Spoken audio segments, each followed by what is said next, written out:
Welcome to Breaking Through the Contradictions. Here, our goal is to review some of the common contradictions we have lived and have had many conversations about, and how it impacts various areas of a child's growth. Welcome back to another episode of Breaking the Contradictions with Tabitha Barron and Christine Jones. Nice to see you. Nice to see you again. This is going to be fun. All right. So our contradiction for today, experts say limit screen time. However, we give our children screens far beyond the recommendation. So let's open it up. Okay, so, this is one of those ones. Okay, this might touch a little nerve for a lot of people. So tell me what the recommendations are, Christine. Okay, so we knew that it was way over the amount, but we really had no idea until we delved into the statistics of it. So the AAP discourages screen time for use for children younger than 18 to 24 months and recommends a limit of an hour a day between ages 2 and 5. And 2 hours of non-school work for school-age children between ages 6 and 9. However, it can be difficult for parents to gauge the screen time. So that's why we're discussing this. And if you'll notice too, it's between the ages of 6 and 17. Do you know they have the same amount of screen time? 2 hours. No, there's a big vast age difference there too. It's telling you something, one. And then the other thing about it is funny. You were like that people are having a hard time gauging the screen time. What is that about? Yes. Okay, keep going. I got to finish taking in this information. So that is the statistics right there. So when we are listening to it, Tabitha, what do you think? Do you think that that's a lot of screen time for a child? It says specifically outside of school work hours. So that doesn't include the school work. So what do you think about like the outside time outside of school? Okay. So here's my thing. A child has the village that are raising them, period. And I'm going to say it. No, I'm just joking. So, so the village. So you have school and you have home. If school is doing 5 hours or 3 hours or more, and then home is doing 1 to 2 hours, that combined is really harming the student, right? It doesn't matter. And I think you're really being very conservative at home. Yes. Because we're talking about, TikTok. Yes. We're talking about, YouTube videos, TikTok. And I'm sure there's a lot more out there and that other people know. Here we do. Let's do it. Facebook, TikTok, Instagram, LinkedIn. Wait. Yeah. And then we have the other ones that are Discord and, all of these things. Mm-hmm. My thing is this. At the end of the day, I had this situation. My kid is on a spectrum. And so therefore they gave him a Game Boy when he was, he was little, and he was like, "Oh, I'm so excited to have this Game Boy." I was like, "Oh, you only get an hour a day." And upset, indignant, absolutely mortified by this limit of an hour. What do you mean an hour? Yes. But here's my thing. This is what I knew. What I knew to be true, I could take it to the bank any day of the week, was that if he stayed in that mode for greater than an hour, the communication that I was finally getting back, I was losing every hour he was on that. So I knew that I didn't want that. I needed him to be able to communicate. So I know for schools, and we're going to take this off of the school because it's not necessarily about the school. So in school, I know that there's a lot of screen time there. My kids had to bring their own devices. So that meant that they didn't receive a book. They didn't receive a textbook. They received their handouts through all of these different technology platforms, right? and then they had their phones, and that's how they were accessing that. So if you think about it, if they're in school for 7 hours a day and they're bringing their own devices for four out of 7 classes, that means there's at least 4 hours of time that they're on the screen there, and then they have to come home and take care of homework doing that too. So we are talking about at least 4 hours at school. Then we turn around and do at least 2 hours at home for homework, and that's not even talking about the recreational stuff. So then we go to recreation. And again, for my household, I limited the amount of recreational time that they had. So I was like, no, you can only have that hour for fun. You need to go outside. You need to get dirt on you. You need to smell the grass. You need to do what you need to do, right? And I did not allow them to have social media because social media can be damaging. It takes a different type of person to not be impacted by anything that they see on social media. But these likes and these comments and these things like that really take root and do harm. So that's why screen time is not necessarily good. So let me tell you what I did with my kids. Homework, I put the computer in the cove for like right there. And so that computer was over in that little corner, and I would sit in another room, and I would sit there, and as they were doing homework, I would look, and when it looked like they were off subject, get back on. That's not where you belong. And I was watching that screen, so they're less likely to be able to do some additional things. But handing over these phones and things like that, I seen this little tiny baby looking at the movie. But the problem with all of that was she was in a cart, and this was the funniest thing I had seen in a long time. It was in the store, and little baby's looking, and then the mom is sitting right next to her on a stoop in a store looking at another phone, looking. Oh, There's no communication. Yeah. That kid does not learn. What are they learning? The only way to communicate is through the video. There's no, you should be like singing ABCs, 1, 2, 3s. You should be having a conversation. You should be teaching them words. This little one she was able to walk, but she had just started walking and she was on the screen. And how much time did you say was supposed to be here? Well, what's really scary to me is, and I think, in a few more years, that child's going to be in my classroom. And we just did a video, on talking about how children get behind. Well, that's how they get behind. So you and I raised our children pretty similarly. My children got their screen time on the weekends. So they had a half an hour. Because I figured that there was 3 of them, so an hour and a half of time that they would not be interacting. They could interact with 2 people, but I wanted all 3 of them to be able to interact. So they only got a half an hour how I was able to limit that was because we had one of those chunky computers that you can't take it anywhere. They have to go to the computer. So, yes. And if I had children now, I would still be doing the tower one, because you can't pick it up. You can't move it around. You have better control of the monitoring systems. Like you, I'm seeing children that are very young and having, given the phone. So here they are, like in a big family get together. And then you see, like in a picture, one child sitting on like the ledge, like by the window, playing on the video game. And then we're taking a look at social and emotional learning. And we're trying to teach our children how to be able to function within society.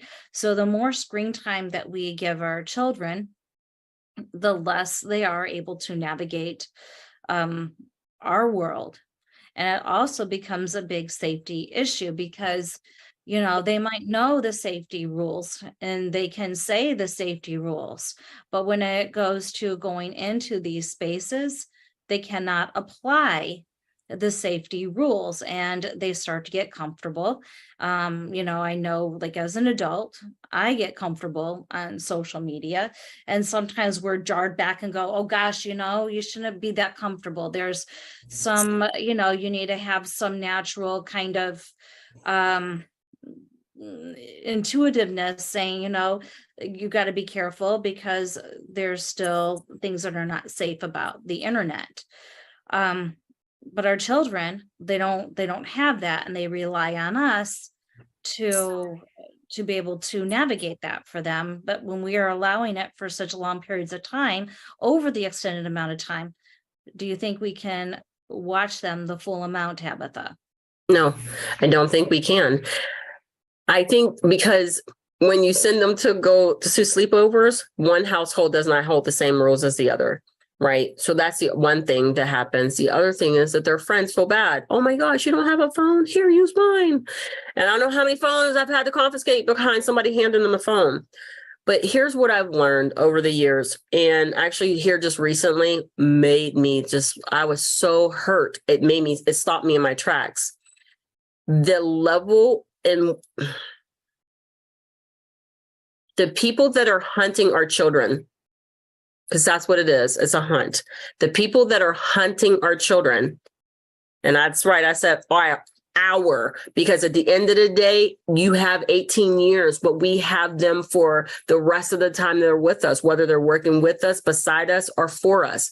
Those children become adults that we have to rub shoulders with and hang out with and work with. Our children, they're hunting them. And they're using the same tools that you think is fun and cool to actually go into those rooms and then lure them and groom them and then take them. Now, I don't know how many kids have to go missing or have to be caught up in this. And I did a post not too long ago about $150 billion industry is human and sex trafficking. That is an unregulated industry. There is a reason why, first of all, that is disgusting. And I have no understanding of how that is okay. But then you're able to see the amount of money that's being used for it. It lets you know that this is gone, it's caught the eye of somebody, because now somebody's marketing, somebody's taking a look at all of this. The thing about it is, the more screen time a child has, the more likely they are to have somebody come in on a chat, come in through a different way, through text messaging or anything. And the next thing you know, your 8-year-old or your 12-year-old boy and girl have fallen prey to a predator that says, I know your mom. She said you can come and do this. And they're getting them through TikTok and Instagram. They're getting them through all of these ways, because when you sit and look at it, they are predators. They are predators. They are sitting there waiting, lying in wait for your child. And all we're doing is, when we're tired of hearing the noise, I just need a moment. Here's the phone. Go sit over there. As soon as you turn the device, as soon as they turn a device so that you can no longer see what's on their screen, you have now given them a window of opportunity to come in and get your kid. And that has a significant impact to all of us. I wonder too, that's huge, the trafficking. And I did worry about that, with my children, and getting on like the Discord and, and those kinds of things, even though it has some very great tools. They're getting online with people that they don't, necessarily know. Even if they're making up stories and that kind of thing, they're interacting, giving out, some information, but not all the information. So it's very scary. And as parents, we need to be very aware what's going on. And I would even go as far as to say, as educators, we need to be also on high alert too, that if we have our children on devices, that we're checking the history, we're making sure we're walking around and monitoring it. It's not a babysitting service on our end either. And I don't want to say babysitting service, but it's tempting. We have a lot to do, to pull out a child here, pull out a child there, but somebody, and work with them, because the other children are, on their devices, but somebody needs to be monitoring them for the teachers to be able to, pull out and utilize that time. So I wonder why. there is such a high percentage of, when we see it, we know that they're going way above the screen time. Why is it that's happening? Why has it become such commonplace to be able just to see a 5-year-old or a little baby even pulling out that technology? Is it convenience? Is it a babysitting service? It's if you don't have to pay a babysitter, you can just take your child out. And I'm serious, because your phone, you're already paying for it, hand them the device, and then you have your own time, and then the child can do his own thing, so you don't have to pay for a babysitter. This is terrible. This is everything. It's all of them. It's all of it. It's babysitting. It's because I'm tired, and it's lack of focus, or it's mixed focus. It's one of those things where you have to split your focus, because this is how you make your money, but you're responsible for this child. But this person is screaming louder, and I can quiet this one down, right? And so I do believe that there's balance in life that's missing, and that might be contributing to that. You know what? You're right. Because heck, if I gave my kid, my phone, and I give my kid my phone, and I'm like, here you go. I had a long day of work. The last thing I want to hear is wah, because you know what you're going to get if you're not consistent. You're going to get a wah when this is over. Okay. Oh, so, by the way, my kid used to say that on a regular. I get that. That's why I didn't allow it during the week. They had one like 2 days, on the weekend. So, and it was timed. It was on a timer. They knew. So anyway, you pass over that phone. It takes time. Parents are tired, but it takes time and energy to parent. And there, I said it. Parents need to parent and to set those boundaries, and we don't those boundaries. Society pays for it. You'll see upticks in, fit throwing, children that are not able to talk and carry on a conversation, to be able to think critically. Their vocabulary will be down. They won't be able to know certain words, and then that's going to impact their reading. They're going to be way behind their peers that do not use the technology. Yep, that is very true. And I think, okay, so again, this comes back to that noise. The squeaky wheel gets the oil, right? Because your whole entire thing is that we're just trying to get peace for a moment. My kid just walk around like every time I said something, he like, wah. I was like, oh my God, is this really happening? Right? But it was because he wasn't getting his way. Right. My thing is that at the end of the day, and so this actually goes into these other conversations, and why moms, the ones who want to stay home, should stay home, and those parents who want to stay home should stay home to manage their children. Because at the end of the day, your legacy is your child, and lack of communication means a very tumultuous adolescent. How about that? So when your kids don't learn their vocabulary, when they don't learn how to communicate, when they don't learn how to speak directly to a person. So you ever meet people who speak to you the way they text, and you're just like, wow, there's so many holes in this, right? That's what we're working with. There's a lot of people around me that you can tell. And even myself, I'm going to say, sometimes I feel like I've lost the ability to communicate effectively to other adults because I spend so much time in front of the computer screen for what I'm doing, right? But at the end of the day, I'm an adult, and I have to figure out how to solve that problem so that not do that. So that means for me, I use my critical thinking and say, look, you're not as patient. You're not as engaging. You need to work on that. And so in order to do that, you need to remove yourself from your computer and starting to have conversations similar to this one, but on a screen. But at least there's a conversation being had. Whereas And when I'm constantly on the screen and nothing's coming back at me, I'm responding to the cues on the screen. There is no one cueing me to say, speak out loud, or, hey, you need to answer this question and you need to use this much vocabulary. So, because we lose it if we don't use it, right? And the kids are no different. So how do we, because I think it's gone like the way to where the opposite end of where the ideal should be. So, and if we continue to progress this way, our children are going to be on the computer from sun up till sun down. And how do we go back to finding a balance for them?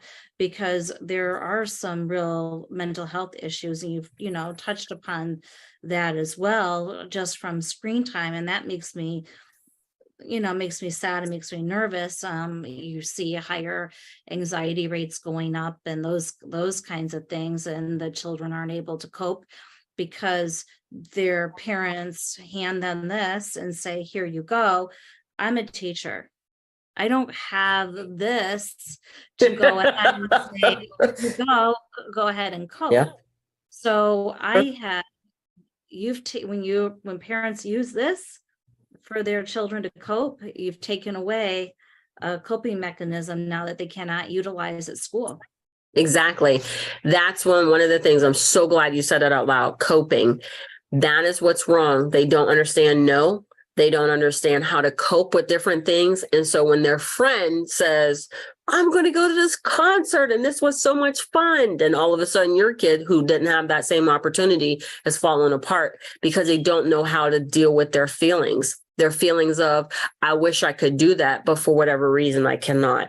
And so now you're angry and upset with that other person who was able to do something that you're not able to do, which it's okay to be upset. It's just what you do with it next that makes the difference.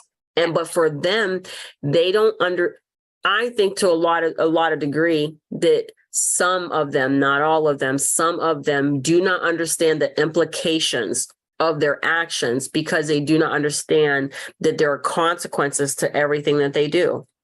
And the consequence for giving your kid too much screen time is actually showing up now because there is a difference in how they engage. They're not, for somebody to be so angry to go in and do harm to other people that have nothing to do with why you feel so angry, lets you know that they're not able to cope properly. Or when they walk up, we used to have the time where people go out into the courtyard and fight it out, right? But it's not being that anymore. It's like a one and done situation. And a lot of that comes from the fact that I'm upset with you because your social media showed how great everything was. And that's not how life was. So I'll share this one experience with this one thing. Taraji P. Henson actually she posted this video on, I think, one of the platforms, and it's a beautiful picture. It was a video. It was a beautiful picture, and she had a nice little caption and everything. But I listened to her interview, and what she said was, let me share with you what that video really, really sounded like, right? So there was no sound on the video she had posted, but she actually provided the sound on the video for us to review. You heard her screaming and cussing about, oh my gosh, is this really happening type of a thing? And so when you look at it, you're like, she's having so much fun. She's so beautiful. Da, da, da, da, da. But in all actuality, she's like, I'm scared to death. This is not good. I don't want to do this. I can't believe you guys talked me into this type of a thing. That's what we're missing, is the fact that this one snapshot of somebody's life, we think their life looks like that 24 hours a day, 7 days a week. But we as adults understand that to not be the case, right? But how do you, most of us. Sometimes I'm just saying. Just most of us, right?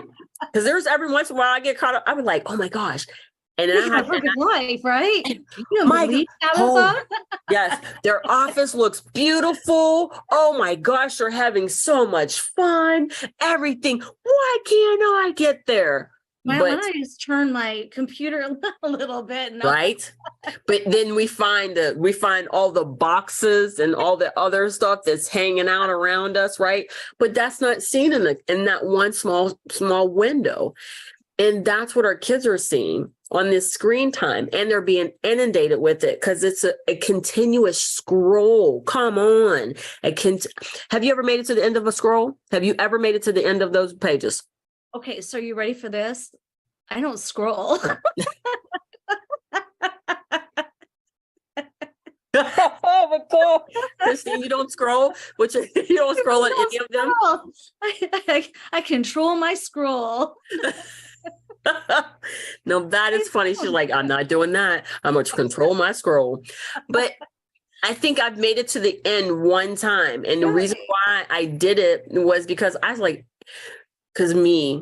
I want to seek for the greatest knowledge. Where does this end? And I kept going, right? It was so funny. When I finally made it to the end, I was like, okay, is this what happens at the end? It's like when TV used to go off. When TV used to go off, I was like, oh, we made it to the end. And there's nothing at the bottom of that. Start all over again. So so very rarely are you going to make it to the end of your feed because it's a continuous scroll. Thank you. Now I know. Yeah. So I'm just like, this is crazy, but I have not been able to do it since. So I was only able to do it one time, but because there's no added benefit to it. So the point is that for child safety, at the end of the day, screen time, too much of it can actually cause mental health challenges. It takes away from the self-esteem of any child or young adult, and even in some cases, well-seasoned individuals. It starts chipping away at who you are. You were created for whoever that beautiful being is supposed to be. And in order for you to get by that, or to make that work for you, or live life out loud. Grass is real. A tree is open to hug. Your friends were always welcoming. You know what I mean?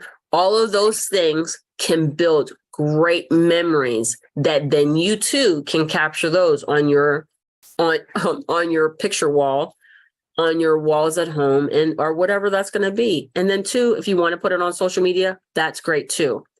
But at the end of the day, it just comes down to the fact that live life. Stop watching life. Because that's the one thing I say to myself every day. Live life out loud so you don't have to watch life go by. It just is not that simple. No, and what I'm going to do is just go back over those statistics, just because we talked about the implications of too much screen time. And so if there's parents out there listening to this, and they could even do a double check on their child's screen time as well. So again, they discourage the screen time younger than 18 to 24 months. And an hour a day between the ages of 2 and 5, non-educational usage, and 2 hours of non-school work usage for children 6 through age 17. And the one other thing I would like to say is that you, as the adult, all parents, please understand, you as the adult can mark and change your screen time for your child. They now have added settings on all of the devices that allows you to limit the amount of screen time, shut down the screen so that child cannot get past it, and make sure that if you set the limit at an hour, that you mean what you say and you say what you mean. Because at the end of the day, that's where they're going to get you. They're going to, Mom, can I have a cookie? Mom, can I have a cookie? Mom, can I have a cookie? If you don't go sit down somewhere, I'm going to give you more than just a cookie. Okay. You're going to be sit in the corner. Another reminder too, as parents, we are also role models. Yes. So your children, you're going to say, oh, only spend this amount of time, but then you absorb an amount of time on the computer. And then, so we need to make sure that we're modeling what we expect our children to do on the computer. That So is, if we're expecting them to talk on the computer and have conversations, we should be doing the same thing. yes. So I agree. And thank you very much for reminding me about that, because I meant to say that before, but Lord, there are so many things that was happening, but it's true. We are role models. We are teachers, and if we want them to do right, we've got to we have to be willing to do what we are asking them to do. Because after they're gone, you can do whatever you want. Don't walk around free and nilly everywhere, put some clothes on. But then when they're gone, just do what you want to do. It doesn't matter, but you have to get them past the point of that point where they're so impressionable that they pick up the bad habits that actually cause them harm in the long run. So I love that for sure. So thank you again for this call. Pleasure. Lots of fun. Thank you. So again, as a reminder, the goal here is to review some of the common contradictions we have lived and have had conversations about that impact various areas of a child's growth. Thank you very much for today. We appreciate your support and look forward to you visiting us again next week, same time, same place. Until then, words are power. Please remember to use them wisely. Thank you. Bye-bye. Thank you for your time today. We appreciate the support and look forward to you visiting us again next week, same time, same place. Until then, words are power. Please remember to use them